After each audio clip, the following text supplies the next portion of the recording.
Hi అండి. ఈరోజు వంట చేయడం కోసం ముందుగా కొన్ని అయితే రెడీగా పెట్టుకున్నానండి. అవి ఏంటి అన్నది ఈ వీడియోలో చూపిస్తున్నాను. ఇక్కడ వచ్చేసి బెండకాయ కర్రీ చేద్దాం అనుకుంటున్నానండి.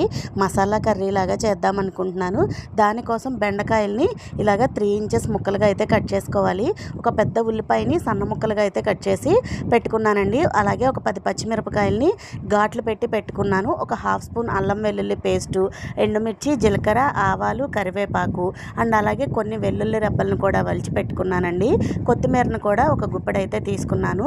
2 పెద్ద సైజు టమాటాలని ఈ విధంగా లావు ముక్కలుగా కట్ చేసుకొని రెడీగా పెట్టుకున్నాను. స్పైసెస్ వచ్చేసి ఉప్పు, కారం, పసుపు అండ్ అలాగే ఇది వచ్చేసి గరం మసాలా అనమాట. ఆ తర్వాత ఒక హాఫ్ కప్పు పెరుగు అయితే తీసుకున్నానండి.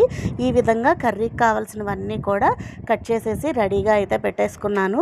అండ్ ఫైనల్గా వచ్చేసి కళాయి పెట్టుకొని కర్రీకి సరిపడా ఆయిల్ అయితే వేసుకున్నానండి. వీడియో నచ్చితే లైక్ చేసి సబ్స్క్రైబ్ చేయండి.